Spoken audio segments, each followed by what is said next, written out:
But now we're going to pick up, you might say, as in Genesis again, with Joseph the ruler. Now this, of course, is, you might say, after his brothers had come back and Benjamin come back with him. And now we're going to kind of pick up at the point to where Jacob is traveling from the land of Canaan to Egypt after being invited there by Pharaoh and, of course, by Joseph. So that's kind of where we're going to pick up. I'm going to look at one little thing before that, but basically that's where we're going to start the continuation. So now you've got all the issues that happened with Joseph have been taken care of. It's all resolved. Everybody's happy now because Joseph is the second ruler in the land. He's alive. His brothers are finally stopped worrying so much about him killing them off and in retribution for what had happened. All of that's kind of in the past now. Now the family is moving. So picking up in Genesis 46, verses 1 through 4. So Israel set out with all that he had and came to Beersheba and offered sacrifice to the God of his father Isaac. God spoke to Israel in visions of the night and said, Jacob, Jacob. And he said, here I am. He said, I am God, the God of your father. Do not be afraid to go down to Egypt, for I will make for you a great nation there. I will go down with you to Egypt, and I will also surely bring you up again, and Joseph will close your eyes. Now remember Beersheba. We started off, Jacob is leaving the land of Canaan. Beersheba is kind of that exit point before you leave that land of Canaan. But Beersheba is also the place of the well. Fits perfectly with Jacob, the man of the well. Also, we got to remember Jacob also was the two natures. So those are two of the aspects of Jacob that we kind of keep in mind.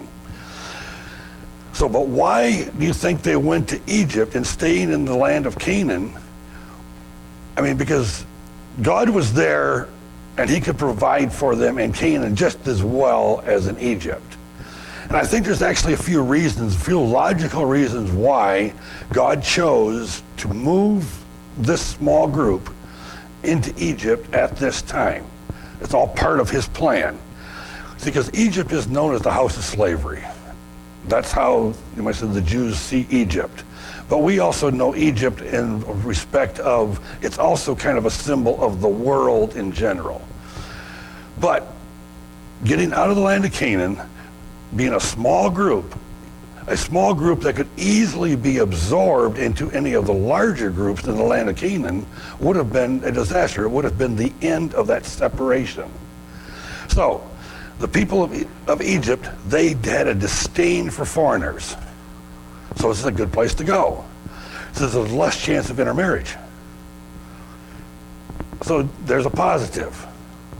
The Egyptian people disdained shepherds. Okay, now you're a foreign shepherd, okay, we really want nothing to do with you. So Israel would have to live separated from the Egyptian people. This would also safeguard them against the idolatry, because now they would become an independent group in a region that they pretty much were the only ones there at that point. A small group, God's protecting in his way. Egypt was the perfect place. It was just the ideal situation. Verses 26 through 28. All the persons belonging to Jacob who came to Egypt, his direct descendants, not including the wives of Jacob's sons, were 66 persons in all. And the sons of Joseph who were born to him in Egypt were 2. All the persons of the household of Jacob who came to Egypt were 70.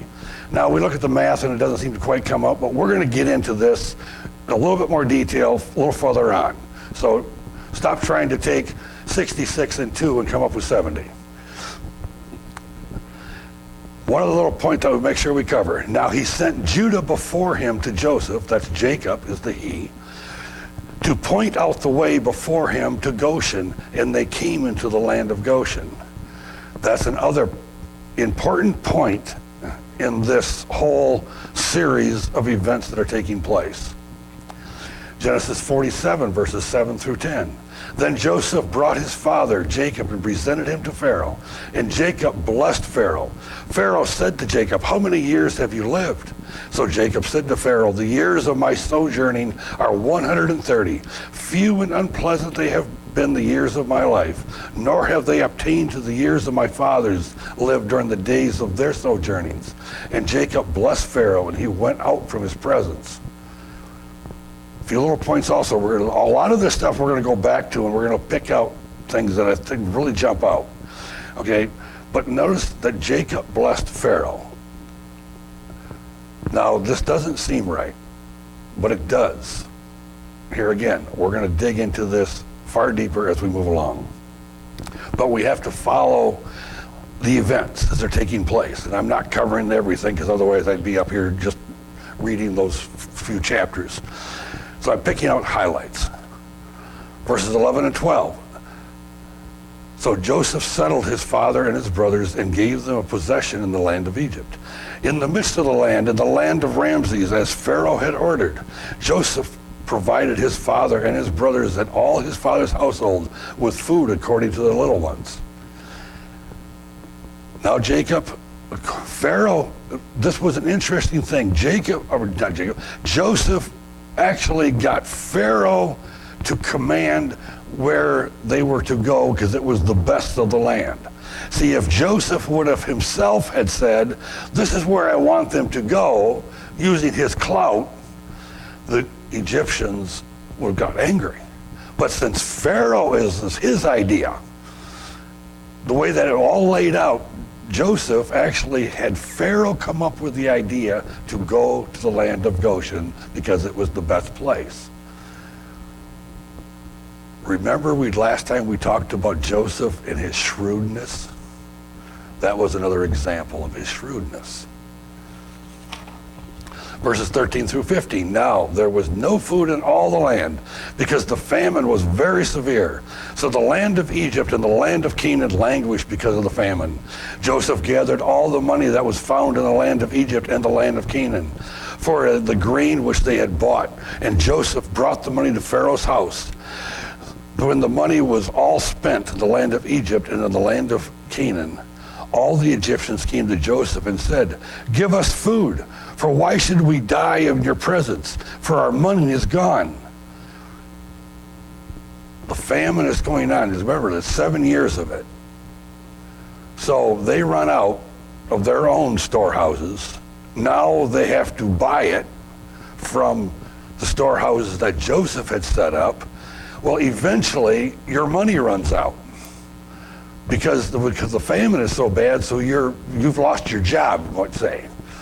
So it's a really tough situation for these people. So now they're broke. So then Joseph comes up and says, then Joseph said, verses 16, 18, and 19, "Give up your livestock, and I will give you food for your livestock since your money is gone." Okay, now you run out of cash, you have livestock, we'll trade. And that year was ended. They came to him the next year and said to him, "We will not hide from my lord that our money is all spent and the cattle are my lord's. There is nothing left for my lord except our bodies and our lands. And why should we die before your eyes, and both we and our land? Buy us and our land for food, and your land will be," and I can't even speak now, "will be slaves to Pharaoh. So give us seed that we may live and not die, and that the land may not be desolate." See, this time, the people made the offer. Our money's gone, our cattle's gone, all we got left is our bodies and our land. So take it. We'll become your slaves. Because we're going to die otherwise. But it's interesting that the people came up with the idea, and Joseph actually did not impose it upon them.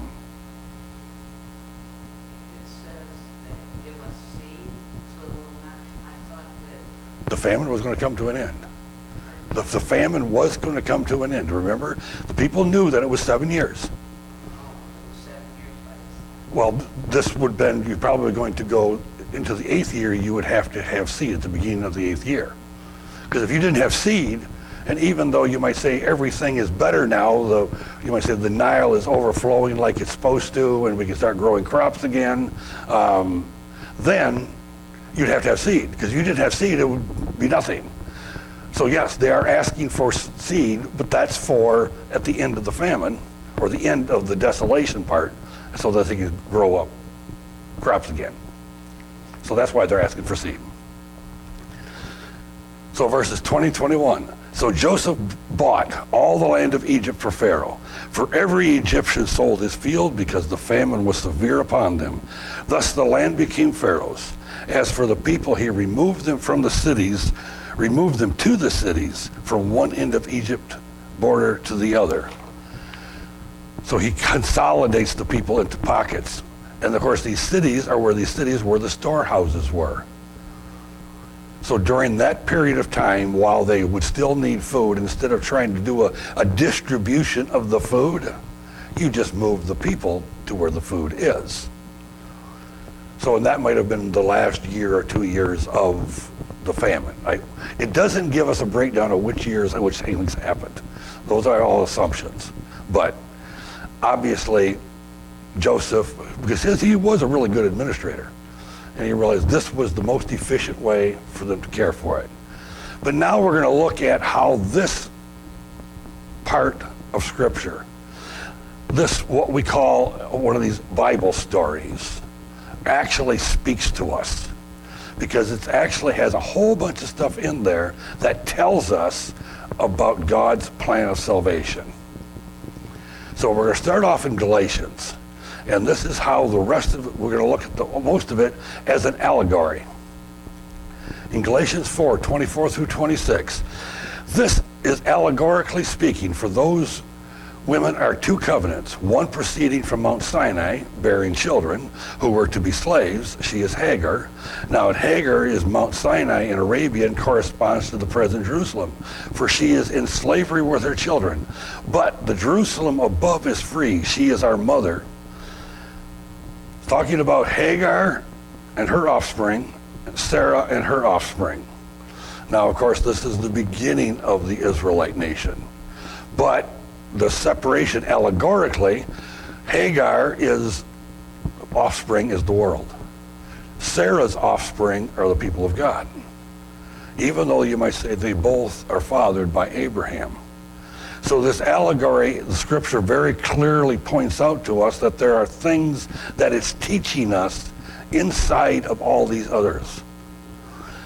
In Genesis 42:8, and this is the one part where I'm kind of backing up quite a bit because I think it's so worthwhile. But Joseph had recognized his brothers, although they did not recognize him. See, when the brothers came for the first time, and even the second time, they didn't recognize him. We looked at that before. But look at that parallel in John 1:9-11. And there was the true light which coming to the world enlightens every man. He was in the world, and the world was made through him, and the world did not know him. He came to his own, and those who were his own did not receive him. Just as the brothers of Joseph did not recognize Joseph, when Jesus came to his own people, the Israelite nation, they didn't know him. The parallel is almost astounding. So now let's back up to where Jacob starts his journey to Egypt. Jacob came to Beersheba and offered sacrifices. He comes to Beersheba, the place of the well, the place of the covenant that God had given to Abraham at Beersheba. He'd also given it to Jacob at Beersheba, kind of continuing the covenant. So he offers sacrifices. So Jacob is leaving as God had instructed him, but he's showing that his dependence is upon God, and he's trusting God. So God spoke to Israel there. Do not be afraid to go down to Egypt. For us, do not fear this world. I will go down with you to Egypt. God is always with us. I will surely bring you up again. Jesus will come to get his own. The parallels are all there. They continue throughout this whole few chapters. Remember the number of children or family members that came? there was 66, and then there was the 2, and then we had 70. Of course, we had 66 that came from the land of Canaan, okay? We got that. Joseph had 2 sons, okay? So we know where those 2 are. And then, of course, you got Jacob and Joseph himself. See, they're not listed in the list, but they're there. So the whole family came up to 70. So why is it written in this way? Well, you got numbers here that actually have meanings. You got the 66, because 6 is the number of man. Okay, you got the 2, which is the number of proclamation, and then you got 70, which is the number of completeness. So you have mankind, God's calling, 70, the fullness of the church. So the fullness is there because it's out of the group of mankind. There is this special group of mankind, and then we have the church. So that's why those numbers were used. So starting with Abraham, Isaac, and Jacob, remember those 3. Those are the 3 major patriarchs. 3 is the number of God. Okay?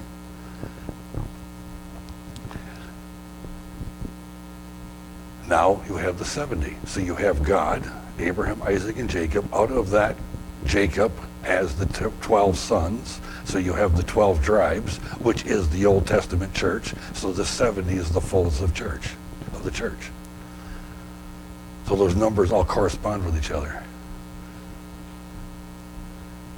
The years of my sojourning, few and unpleasant have they been. The years of my life is what Jacob said to Pharaoh.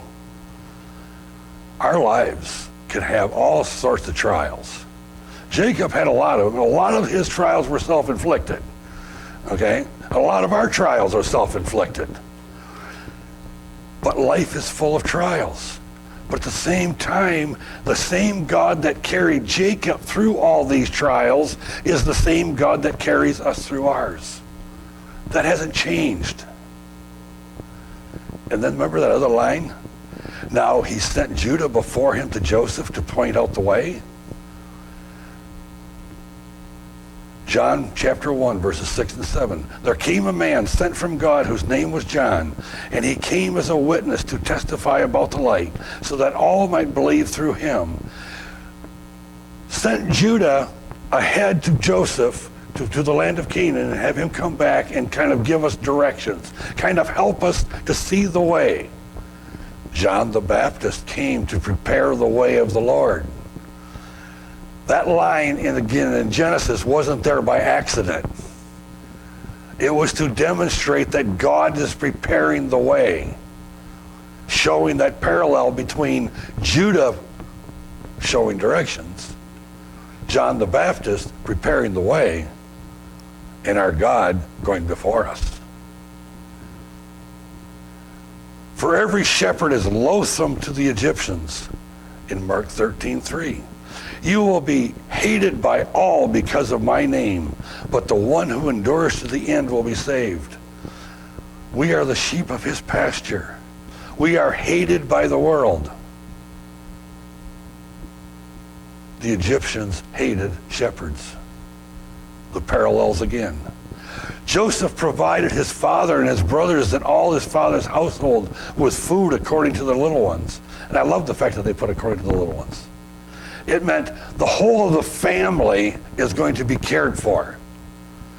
Remember, this famine is severe. Remember the fact that the Egyptians took all their money and gave it to Pharaoh through Joseph. They gave their cattle. They gave their land. Joseph took care of his family. They didn't have to give anything.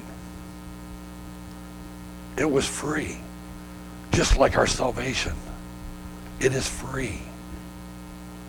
2 Corinthians 9, verse 10. Now he who supplies seed to the sower and bread for food will supply and multiply your seed for sowing and increase the harvest of your righteousness. The parallel again. Here's the world's way. For our money is gone. First, a person will depend upon their money. Stop and think of the situations you've seen in people's lives when troubled times come. What's the first thing they're going to use? They're going to use cash on hand. carry us through. Okay, now it's lasting longer and it's tougher than I thought, so what do you do next? For every Egyptian sold his field, people will sell their possessions. I can do without this, I can do without that. Things are tough and I've got to do something, so this is what you sell. And then the people said they became slaves of Pharaoh. But the last thing a person here will do is then they sell their strength. They will sell themselves to try to save themselves. Every one of these setups are failures. In Romans 16, verse 16, do you not know that when you present yourselves to someone as slaves for obedience, you are slaves of the one whom you obey, either of sin resulting in death or of obedience resulting in righteousness? If we are going to sell ourselves to this world, we become slaves of this world. Or we can give ourselves to Christ and become slaves of Christ. And to be a slave of Christ is to be a brother of Christ. What a much greater difference. Verse 22, only the land of the priest he did not buy, for the priest had an allotment from Pharaoh. Notice, even the pagans understand that there is a higher power that we need to turn to. Now, it's not going to do them any good unless it's the only true God. But the pagans recognize this. We see this in people's lives when troubles and trials come that are overwhelming to somebody who doesn't believe. They start wondering, should I? They start saying, maybe there is a God. Or you will hear them say, if there is a God, that is intrinsic in us, as human beings, that is there. But even the pagans understood this. 1 Timothy 5, 17 through 18. The elders who rule well are to be considered worthy of double honor, especially those who work at preaching and teaching. For the scripture says, you shall not muzzle the ox while he is thrashing, and the laborer is worthy of his wages. In other words, those that are doing the work of the gospel should be supported by those that are the hearers of the gospel. And I'm not asking for a paycheck, okay? Because you do support me way beyond in so many other ways, and it's not always money, okay? But this is the same thing was true. Joseph providing for the family. Joseph was providing, seeing to it that those that were preserving the church were cared for. Another parallel. Revelation 5, verse 9. And they sang a new song, saying, worthy are you to take the book and to break its seals. For you were slain and purchased for God with your blood, men from every tribe and tongue and people and nation. See, Jesus bought us. 1 Corinthians 7. You were bought with a price, so do not become slaves of men. Since we have been bought, that means we have been redeemed. Why would we again want to turn back and become slaves?